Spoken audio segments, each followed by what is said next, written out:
Well, this Sunday, get ready to spring forward because it's daylight saving time again, a routine that's been met with some criticism. And there have been many attempts at both the state and federal level to make a change over the years. 6 News reporter Sydney Walker has more on the history of daylight saving time. Sydney.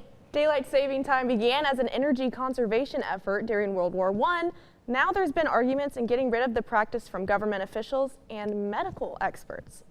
This is a burden and a headache we don't need. This Sunday at 2 a.m., Americans will lose an hour of sleep when daylight saving time takes effect. The routine dates back to World War I when it was introduced as a conservation effort. It became law with the Uniform Time Act of 1966, and the only way for states to opt out is to observe standard time. No more dark afternoons in the winter.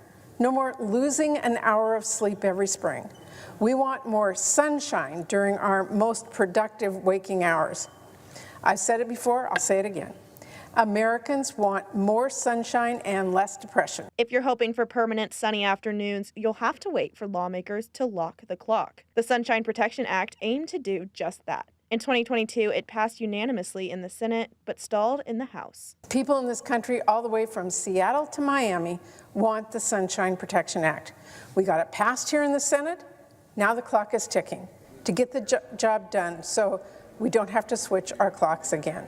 So I urge my colleagues in the House to act swiftly. Some health experts argue differently. Our circadian rhythm that really helps to affect our sleep-wake cycle is probably more aligned with standard time. The American Heart Association reported that the change can even be deadly. There are an increased number of heart attacks and strokes the Monday after daylight savings time comes into play. People tend to be a little more anxious. They're afraid they're not going to make it to work on time. They're afraid they're going to be late. They're a little sleepy, so there's more car accidents. States cannot observe daylight saving time year-round without federal approval. So make sure to set your Monday morning alarm just a little bit earlier. Yeah, we don't have the green light for it just yet. All right, thanks, Sydney. Right.